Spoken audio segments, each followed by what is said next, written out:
Terralians thought they knew fear. Then humans arrived. The Galactic Council had always prided itself on maintaining perfect order across 700 star systems. For 3,000 years, the alliance of 12 advanced species had ruled with absolute authority, their combined fleets ensuring that no world dared to resist their will. They understood fear as a tool of control, wielding it with surgical precision to keep lesser civilizations in line. Commander Zethkar of the Vraxian Supremacy stood before the massive holographic display in the Council's war room, his 4 arms crossed in satisfaction.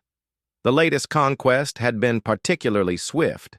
The aquatic Delphini had surrendered their ocean world within hours of seeing the orbital bombardment platforms.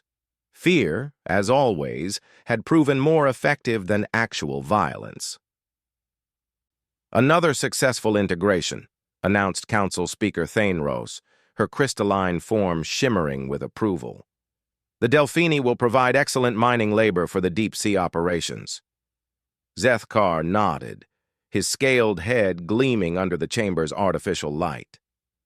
As the Council's primary military strategist, he had perfected the art of psychological warfare. Show overwhelming force, demonstrate the consequences of resistance, and most species would submit without firing a single shot. It was elegant, efficient, and profitable. "Sir," interrupted a younger Vraxian officer, rushing into the chamber with what appeared to be urgent news. "We've detected an unknown signal from the Outer Rim, Grid Sector 7 Alpha 9. The commander's yellow eyes narrowed. "Unknown? That sector was marked as uninhabited. Our scouts confirmed no intelligent life within 50 light-years. That's just it, sir. The signal, it's not from any species in our database. The technology appears primitive, but there's something unusual about the transmission patterns." Thaneros floated closer, her crystalline body pulsing with curiosity. "Show us." The holographic display shifted, revealing a star map with a small blue-green world highlighted in the designated sector.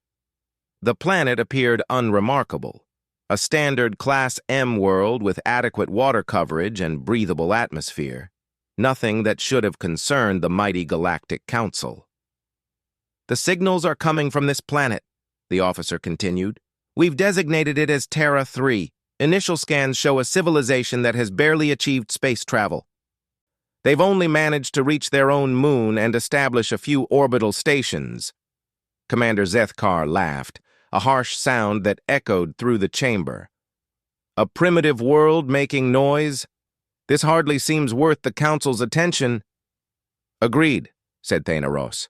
"Send a standard intimidation fleet. 3 cruisers should be more than sufficient to bring them into compliance." But the young officer looked uncomfortable. "There's more, sir. We intercepted some of their communications.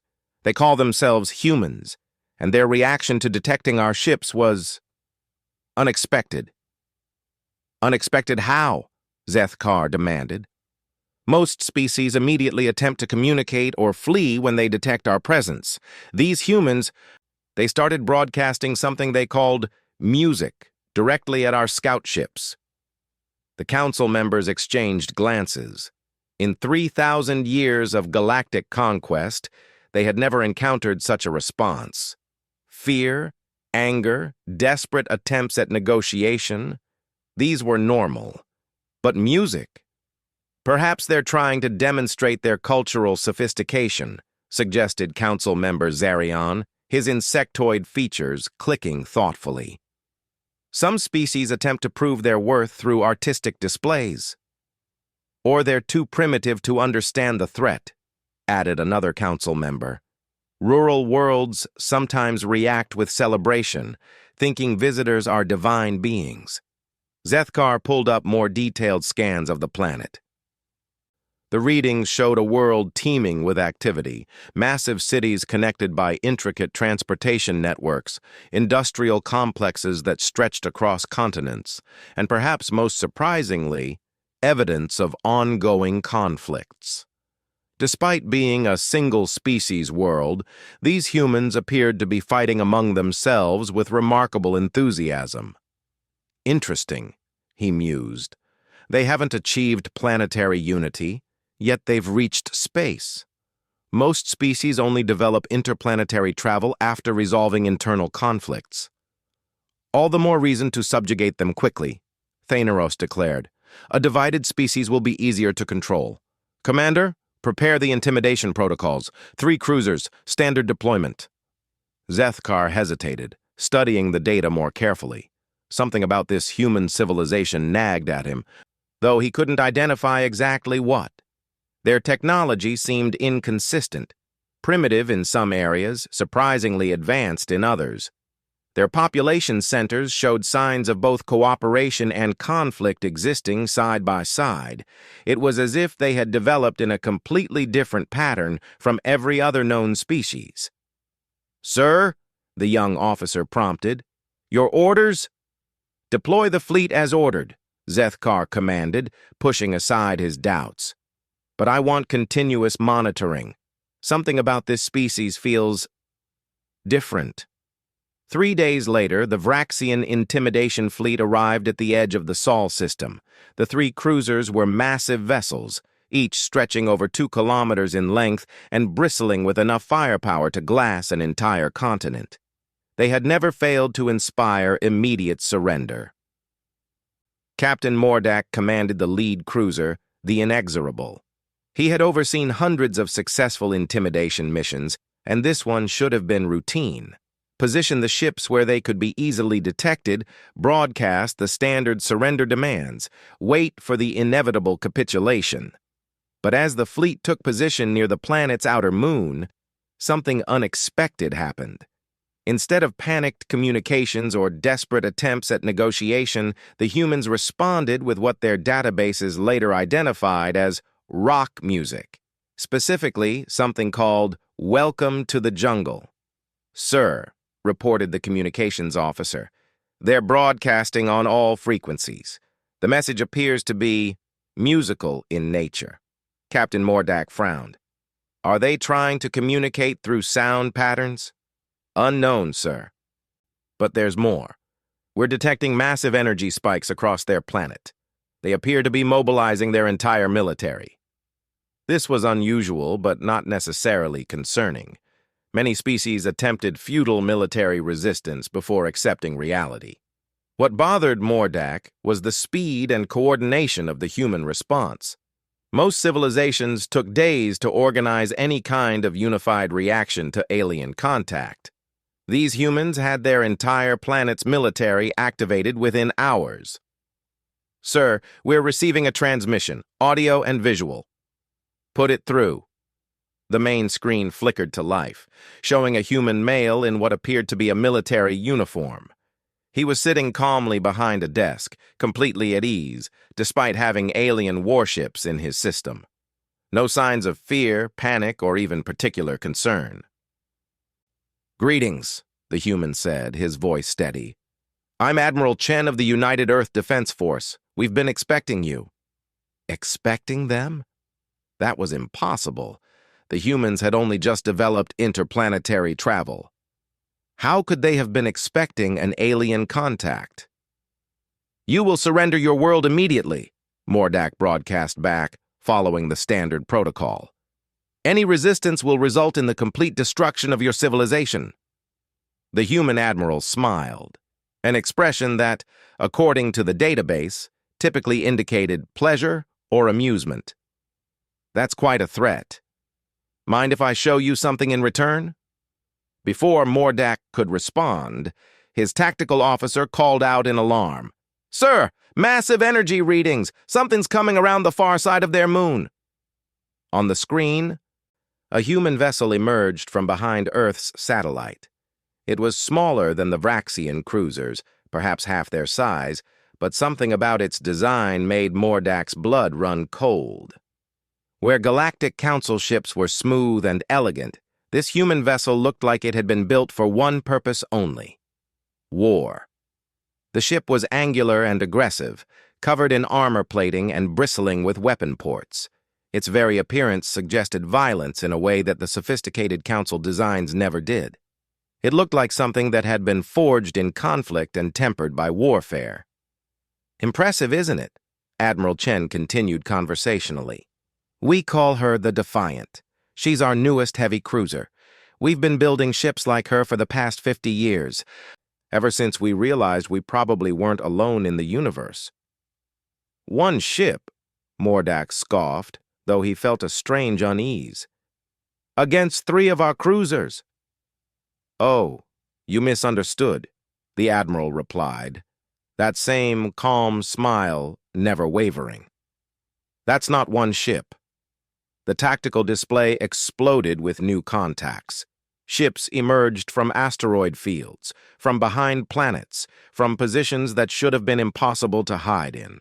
Dozens of them, all bearing the same aggressive design philosophy as the first.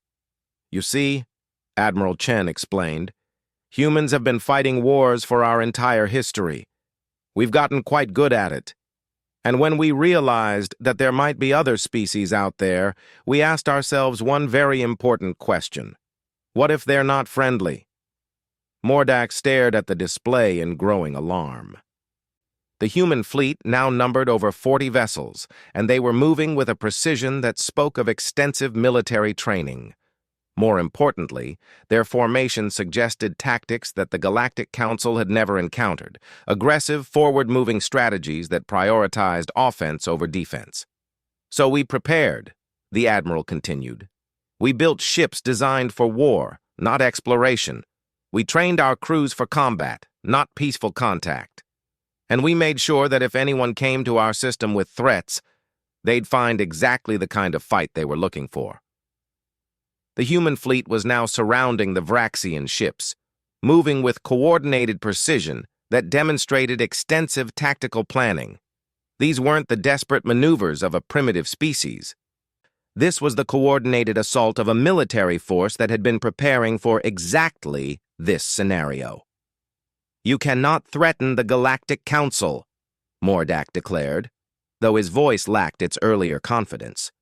"We represent 700 worlds. Our combined fleets number in the thousands. And that's exactly why we're not going to let you leave," Admiral Chen replied, his friendly demeanor never changing. "You've just told us that there are 700 worlds out there that apparently get threatened into submission by visiting warships. That sounds like a problem that needs solving." The implications hit Mordak like a physical blow. This species wasn't just refusing to surrender, they were actively planning to interfere with Council operations. "Sir," his tactical officer called out urgently, "the human ships are powering weapons. Energy signatures are off the charts." "Impossible," Mordak breathed. "Their technology level—" "You're thinking about this wrong," Admiral Chen interrupted, somehow able to hear the Vraxians' comments. "You're judging us based on our space travel capability. But warfare. We've been perfecting warfare for thousands of years, and we're very, very good at it." The first human weapons fired, and Captain Mordak discovered that everything the Galactic Council thought they knew about fear was about to change forever. The Council learns about human warfare. The first human weapons discharge lit up the void of space like a miniature star going nova. Captain Mordak watched in stunned disbelief as his ship's shields flared and buckled under an assault unlike anything in the Galactic Council's military database. These weren't the elegant energy beams or sophisticated plasma charges that civilized warfare employed. These were crude, brutal, and devastatingly effective kinetic projectiles that hit with the force of controlled meteors. "Damage report!" Mordak shouted over the alarms that suddenly filled his bridge. "Shields down to 60% from a single volley, sir," his tactical officer replied, panic creeping into his voice. "Whatever they're firing, it's designed to punch through energy barriers." Admiral Chen's voice continued broadcasting from Earth, still maintaining that unsettling calm. "You're probably wondering about our weapons technology. We call those railguns. Magnetic acceleration systems that fire solid projectiles at significant fractions of light speed. We developed them because energy shields were theoretical problems we needed to solve. The inexorable shuddered again as more human weapons found their mark. Mordak realized with growing horror that the humans weren't just firing randomly, they were targeting specific systems with surgical precision. His ship's communication array sparked and died, followed by the navigation sensors. "They're dismantling us piece by piece," his engineering officer reported. "They know exactly where to hit us." On the tactical display, Mordak could see his two escort cruisers suffering similar fates. The human ships moved with a fluidity that spoke of extensive combat experience, flowing around the Vraxian vessels like a pack of predators, bringing down much larger prey. "Sir!" Admiral Chen's voice came through the emergency channels. "I think there's been a misunderstanding. We're not trying to destroy your ships. We're capturing them." "Capturing?" Mordak's voice cracked.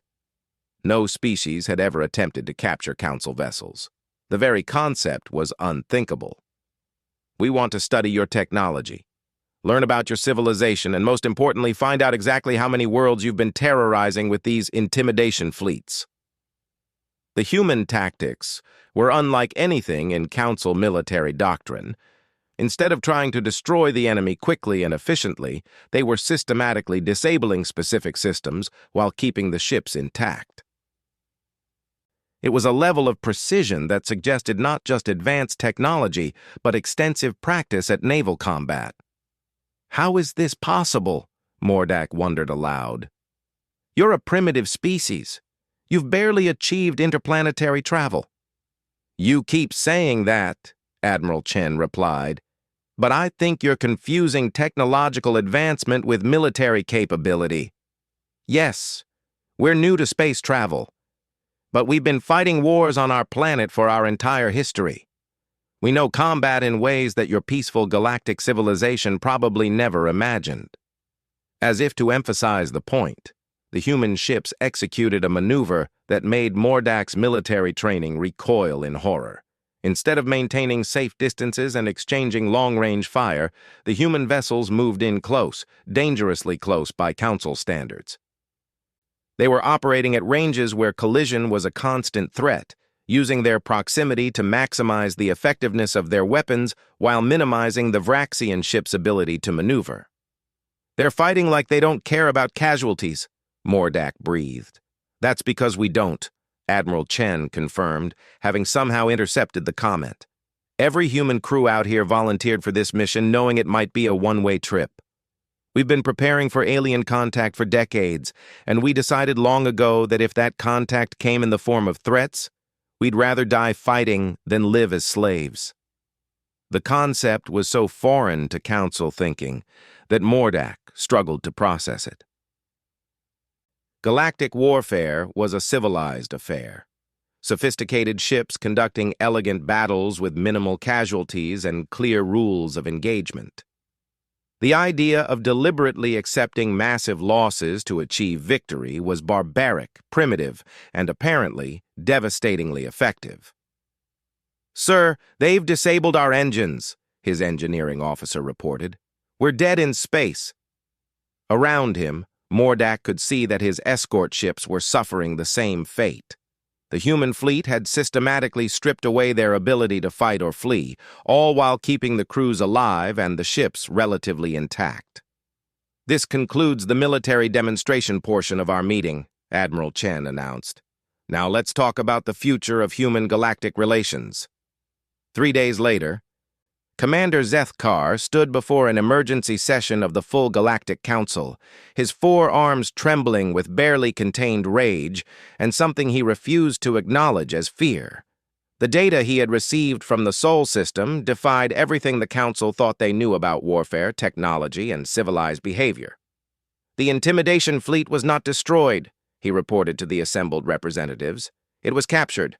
All 3 ships, all crews taken prisoner. The humans have them." Council Speaker Thainros's crystalline form pulsed with disbelief. "Captured? That's impossible. No primitive species has ever—" "They are not primitive," Zethkar interrupted, his voice cutting through the chamber. That was our mistake. We assumed that because they lack advanced space travel technology, they would be easy to intimidate. We failed to consider that they might have focused their technological development on warfare instead of peaceful expansion. The tactical display activated, showing recorded footage from the battle. Council members watched in stunned silence as human ships executed maneuvers that violated every principle of civilized naval combat. They saw weapons that prioritized raw, destructive force over elegant efficiency, tactics that accepted massive risk to achieve tactical advantage, and most disturbing of all, crews that seemed genuinely unconcerned about their own survival. Their entire strategic philosophy is different from ours, Zethkar continued. We use force as a threat, a tool of intimidation. They use it as a primary means of communication. They don't fight to avoid casualties. They fight to win, regardless of cost. Council member Zarion's insectoid features clicked nervously. Surely their military capability is limited. They're a single world. Even if they're more militarily advanced than expected, they cannot threaten the full might of the Council. That, Zethkar said grimly, is what they want us to think. He activated another section of the display, showing intelligence gathered from communications intercepts and long-range scans. While we were focused on their space-based military, we failed to notice what they were doing on their planetary surface.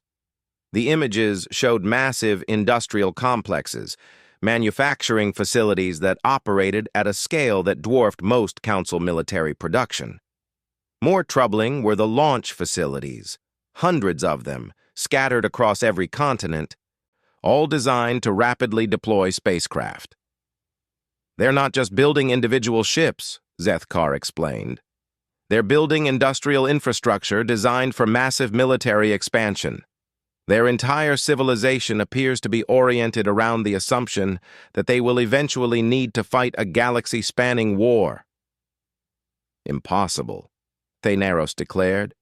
No species develops that level of military paranoia without external threats. Unless, a new voice said, they've spent their entire evolutionary history fighting each other. All eyes turned to Council member Vexani, the Galactic Council's chief xenopsychologist. Her pale blue skin seemed to glow with intellectual excitement as she pulled up new data. I've been analyzing their historical communications, she continued. These humans haven't achieved planetary unity because they've never needed to. They've been fighting constant wars among themselves for their entire recorded history. Not occasional conflicts or border disputes. Continuous, large-scale warfare that never truly ends. The implications sent a collective shiver through the assembly. Most species fought occasional wars before achieving interplanetary travel, but those conflicts typically ended with one group achieving dominance or the species learning to cooperate. The idea of a civilization that never stopped fighting was deeply unsettling. They've been practicing, Vexani continued. For thousands of years, they've been refining their military technology, tactics, and strategic thinking through constant conflict. When we arrived with our intimidation fleet, we weren't facing a primitive species. We were facing a civilization that has spent millennia preparing for exactly that kind of encounter. Commander Zethkar pulled up communication intercepts from Earth. Their response to our arrival confirms this analysis. Within hours of detecting our ships, their entire planet was coordinating military action. Not just their government or military forces, their entire population was mobilizing for what they called hostile alien contact. They were expecting us, Thanaros said slowly. They were expecting someone, Zethkar corrected. Their literature, their entertainment media, their military planning documents, everything indicates a species that has spent decades preparing for the possibility of encountering hostile aliens. They've wargamed first contact scenarios, developed specific protocols for alien invasion, and apparently built their entire space program around the assumption that anyone they met would probably be unfriendly. The chamber fell silent as the full scope of the situation became clear. For 3,000 years, the Galactic Council had maintained order through the threat of overwhelming force. They had never encountered a species that wasn't intimidated by superior numbers and advanced technology. "What do they want?" Thanaros asked finally. Zethkar activated the communication logs. Admiral Chen's voice filled the chamber, still maintaining that unsettling calm that had characterized all human communications. "We want to meet with representatives of your Galactic Council," the human said. "We understand you've been maintaining order across hundreds of worlds through threats and intimidation. We'd like to discuss alternative approaches to galactic governance." "Alternative approaches?" Zerion clicked nervously. "They want to negotiate," Vexani said, though her expression suggested this wasn't necessarily good news. But based on their psychological profiles, human negotiation typically involves establishing dominance before beginning diplomatic discussions. "They captured our ships as a demonstration," Zethkar realized. "They're proving they can fight us before they offer to talk." The tactical implications were staggering. If humans could capture Council ships, they could presumably study Council technology. If they could defeat intimidation fleets, they might be able to challenge larger forces. And if they were building military infrastructure on the scale the intelligence suggested, they might be preparing for full-scale galactic war. "Sir," a junior officer interrupted, "we're receiving another transmission from the Sol system." Admiral Chen's image appeared on the main display. Behind him, Mordak could be seen sitting in what appeared to be comfortable but clearly secured quarters. The Vraxian captain looked physically unharmed but psychologically shaken. "Council representatives," Admiral Chen began. "We've had some very interesting conversations with your fleet commander. He's been quite helpful in explaining how your galactic order operates.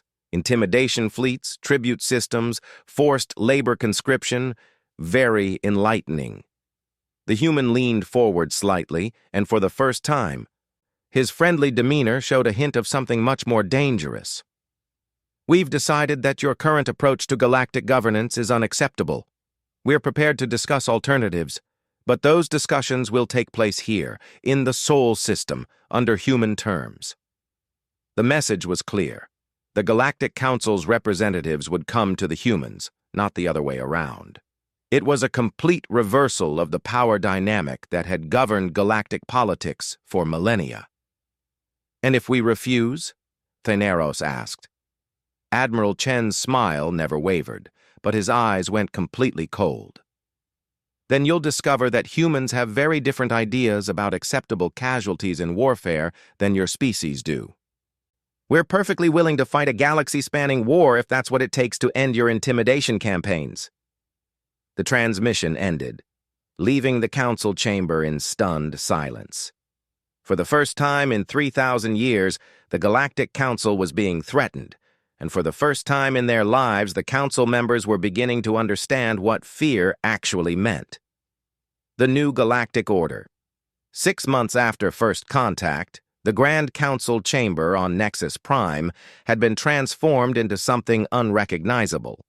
Where once the 12-member species had sat in elevated positions of authority, now a simple round table occupied the center of the room.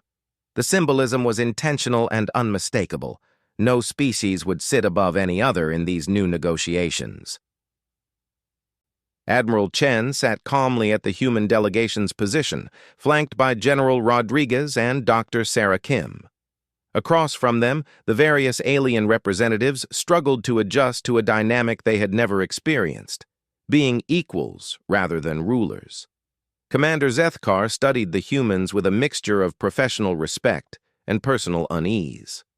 Over the past 6 months, these strange bipeds had systematically dismantled 3,000 years of galactic order, and they had done it without firing a shot beyond that initial demonstration.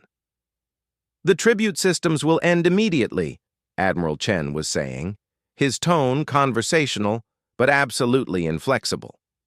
"All forced labor operations will cease. Any species that wishes to withdraw from the Galactic Council may do so without interference." "Impossible," Thanaros protested. her crystalline form pulsing with agitation. The economic systems of 700 worlds depend on the current arrangements. The chaos would be... The chaos, Dr. Kim interrupted smoothly, will be temporary. We've prepared economic transition plans for every council world. Trade relationships will continue, but they'll be voluntary and mutually beneficial. General Rodriguez leaned forward. You see, we've spent the past 6 months doing something your council apparently never bothered with. We actually talked to the species you've been intimidating. Turns out most of them have been looking for an opportunity to tell you exactly what they think of your galactic order. This was perhaps the most shocking development of all. When human diplomatic ships had begun visiting council-controlled worlds, they hadn't come with threats or demands. They had come with translators, anthropologists, and economists. They had sat down with local populations and simply asked, "How would you prefer to handle interstellar relations?" The responses had been overwhelmingly negative toward the current council system. Species after species had described centuries of exploitation, forced compliance, and economic manipulation. The humans had documented everything, building a comprehensive case against the council's methods that was impossible to refute. The Delphini Collective has already established direct trade agreements with 17 different systems, Admiral Chen continued. Without council oversight, they've increased their standard of living by 40% in just 4 months. Council member Zarion's mandibles clicked frantically. You're destroying the stability we've spent millennia building. We're exposing the instability you've been hiding, Dr. Kim corrected. Your system only worked because no one was strong enough to challenge it. Now that someone is, all the underlying resentment and dissatisfaction is coming to the surface. Zethkar had to admit the humans were right. Intelligence reports from across council space described rising independence movements, worlds refusing to pay tribute, and local governments beginning to assert autonomy. The humans hadn't needed to conquer the Galactic Council. They had simply demonstrated that the Council could be resisted, and that had been enough to begin a complete transformation. "What do you want from us?" Thanaros asked, her voice carrying a note of defeat that would have been unthinkable months earlier. Admiral Chen smiled, and by now all the council members recognized that particular expression as extremely dangerous. "We want you to help us build something better." He activated a holographic display showing a complex network of trade routes, communication channels, and mutual defense agreements. "This is what we're proposing. A true galactic community based on voluntary cooperation rather than forced compliance." The display showed shipping lanes protected by mixed-species patrol fleets, research stations jointly operated by multiple civilizations, and economic partnerships that benefited all participants. It was elegant, sophisticated, and completely different from the Council's top-down control structure. The humans have been conducting secret negotiations with over 200 Council worlds, Vexani reported, her voice hollow with disbelief. They've created a parallel governmental structure that completely bypasses our authority. Not bypasses, General Rodriguez corrected. Replaces. You're welcome to participate in the new system, but only as equals among equals. The implications were staggering. The humans had effectively created a shadow government that offered everything the Council provided: trade coordination, mutual defense, dispute resolution, without the intimidation and exploitation that had characterized Council rule. "How?" Zethkar asked. "How did you accomplish this so quickly?" Dr. Kim pulled up another display showing human diplomatic principles. "We did something revolutionary. We listened. Instead of telling other species what they needed, we asked them what they wanted. Instead of imposing our solutions, we helped them develop their own. But also," Admiral Chen added with that dangerous smile, "we made it clear that anyone who tried to maintain the old system of intimidation and exploitation would have to deal with us personally." This was the key to human success. They had combined genuine diplomatic outreach with an unmistakable military threat. Species that wanted to join the new voluntary system were welcomed and supported. Species that wanted to continue the old system of forced compliance discovered that the humans were perfectly willing to make that choice extremely unpleasant. The hegemony of Korath attempted to maintain their tributary states, General Rodriguez reported casually. Past tense. The Korath hegemony had been one of the Council's most reliable enforcers. A military dictatorship that had controlled dozens of smaller worlds through brute force. When they had refused to release their subject species, a human task force had arrived in their system. The battle had lasted exactly 14 minutes. The humans had demonstrated new tactics that made their initial capture of the Council ships look restrained by comparison.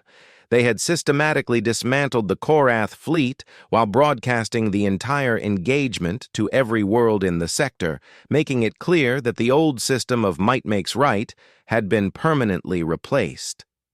The Korath military leadership has been relocated to a pleasant agricultural world where they can contemplate the benefits of peaceful farming, Dr. Kim added. Their former subject species are now independent members of the galactic community. Zethkar realized that the humans had solved the fundamental problem of galactic governance through a combination of diplomacy and overwhelming force. They offered genuine cooperation to those who wanted it, and utterly ruthless war to those who preferred exploitation. "You're asking us to give up everything we've built," Thanaros said. "We're asking you to help us build something better," Admiral Chen replied. "Your species have valuable experience in interstellar coordination. We need that expertise, but we need it applied to voluntary cooperation rather than forced compliance." The offer was genuine. The humans weren't trying to destroy the Council species. They were trying to redirect their capabilities toward positive goals. But the alternative was clearly understood by everyone in the room. "What happens to species that refuse to participate in your new order?" Council member Zarion asked. General Rodriguez shrugged. "They're welcome to remain independent, as long as they don't interfere with other species' rights to self-determination. But anyone who tries to restart the old system of intimidation and tribute extraction will discover that humans take a very dim view of bullying." Over the following weeks, the transformation of galactic politics accelerated beyond anyone's expectations. The Vraxian military, instead of being disbanded, was restructured as a peacekeeping force that specialized in protecting smaller species from potential aggressors. The Crystalline Collective's advanced manufacturing capabilities were redirected toward beneficial technologies that were freely shared across the galaxy. Even the former tribute worlds began to flourish in ways that surprised everyone. Without the constant drain of forced payments to the Council, they were able to invest in their own development. Trade relationships that had been artificially restricted by Council policies began to develop naturally, creating prosperity that benefited everyone involved. "The humans have achieved something we never thought possible," Vexani admitted during one of the transition meetings. "They've created a system where helping others actually benefits yourself." Zethkar had gradually come to understand the human approach. Their entire species had evolved in an environment of constant competition. But they had learned to channel that competitive drive toward mutual benefit rather than zero-sum exploitation. They fought fiercely, but they fought for principles rather than simple dominance. "Admiral," he said during one of their private discussions, "I have to ask, what would have happened if we had refused your offer entirely?" Admiral Chen considered the question seriously. "We would have systematically dismantled every intimidation fleet you sent against us, liberated every tribute world you controlled, and hunted down every Council ship that threatened civilian populations. Eventually, you would have either accepted the new system or found yourselves completely isolated on your home worlds. You would have gone to war against the entire Council? Commander, we've been preparing for that possibility since we first detected signs of interstellar civilization. Our entire space program was built around the assumption that we might need to fight a galactic war. When we met you, we discovered that assumption was correct. The casual certainty in the human's voice was perhaps the most frightening thing Zethkar had ever heard. These beings had prepared for galactic war as a matter of course, the same way other species prepared for natural disasters or economic fluctuations. But we prefer this outcome, Admiral Chen continued. War is expensive, dangerous, and unpredictable. Diplomacy backed by overwhelming force is much more efficient. As the months passed, even the most skeptical council members had to admit that the human system was producing remarkable results. Trade volumes increased. Technological development accelerated, and conflicts between species decreased to virtually nothing. The humans had created a galactic community that was more prosperous, more stable, and more just than anything the Council had achieved in 3 millennia of rule. They've made fear obsolete, Thanaros admitted during one of the final transition meetings. Not by eliminating it, but by making cooperation more attractive than conflict. Dr. Kim nodded. Fear is a useful tool for maintaining control, but it's a terrible foundation for building civilization. Real stability comes from mutual benefit, not mutual intimidation. And if mutual benefit fails? Zarion asked.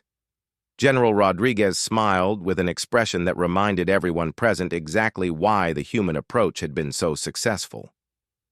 Then you discover that humans are very good at the other option. The transformation was completed almost exactly 1 year after first contact. The Galactic Council still existed, but as a voluntary coordination body rather than an imperial authority. Trade flowed freely between species, technological knowledge was shared openly, and conflicts were resolved through negotiation rather than intimidation. And throughout it all, the human fleets patrolled the space lanes, maintaining a visible presence that reminded everyone that the new system was backed by beings who had spent their entire evolutionary history learning how to fight and win against impossible odds. The galaxy had learned that humans understood fear better than anyone had imagined.